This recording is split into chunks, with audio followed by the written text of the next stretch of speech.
मनुष्य की सोच संसार का सबसे गहन या कहो सबसे कठिन भाव है। कब क्या होने के पश्चात ये मन क्या सोच बैठेगा ये कहना असंभव है। और यही सोच कई बार हमारे मन में हीन की भावना ले आती है। हम सदा हमसे ऊपर की श्रेणी के व्यक्तियों को देखते हैं, उनके जीवन का विश्लेषण करते हैं और फिर स्वयं को हीन समझ लेते हैं। इसके पास इतना धन है, इसके पास कितना बल है और मेरे पास कुछ भी नहीं। मैं कितना हीन व्यक्ति हूं, संसार के लिए मैं कुछ भी नहीं। होता है ना ऐसा, किंतु ऐसा नहीं है। आपके पास भी बहुत कुछ है, पलट के देखिए। किसी भूखे व्यक्ति को केवल एक रोटी मिल जाए तो भले ही दूसरों के लिए वो अन्न का दाना होगा, किंतु उसके लिए वो भोज से कम नहीं। इसलिए जब भी मन में हीन भावना जागे, अपनों की ओर देखिए, उनकी ओर पलटिए। आपको विश्वास हो जाएगा कि भले ही आप ये मानते हो कि इस संसार के लिए आप कुछ नहीं है, कुछ लोगों के लिए आप संपूर्ण संसार है। तो जो आपका संसार है उसमें प्रसन्न रहना सीखिए। राधे राधे। कितना सुंदर पुस्तक है, सुंदर आवरण है,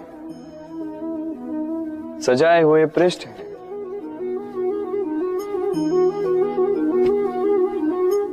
किंतु क्या ये सत्य में अद्भुत पुस्तक कहलाने की पात्र है?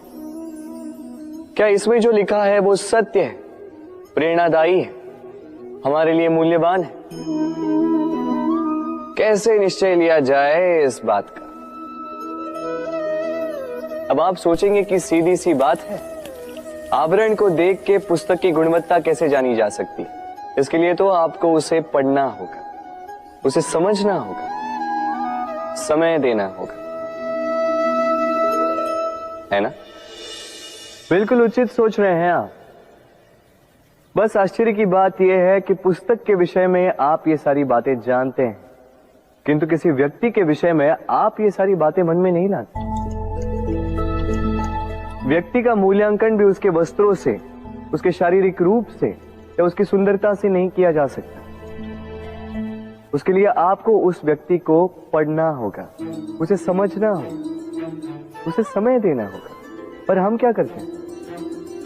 पहनावे, रंग, सुंदरता को देखकर आकर्षित हो जाते हैं, उसे प्रेम समझ बैठते हैं और आए दिन कोई ना कोई ये कहते सुनाई देता है कि उसकी प्रेम कहानी सफल नहीं हो पाई, उसे छल मिला। किंतु इसमें दोष किसी और का नहीं, स्वयं आपका है। आपने उस व्यक्ति को समय नहीं दिया, आपने उस व्यक्ति के विचार नहीं परखे। प्रेम 2 क्षण में बनने वाला पकवान नहीं है।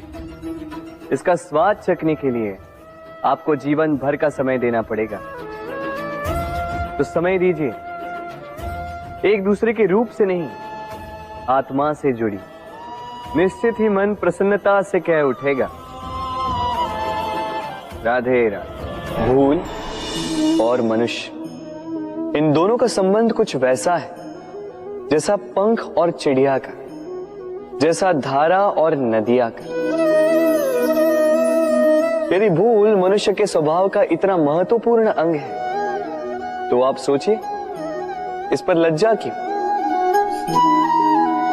इस पर लज्जा करना ठीक है ही नहीं। वैसे देखा जाए तो भूल हमें स्वयं को और श्रेष्ठ बनाने का अवसर देती है,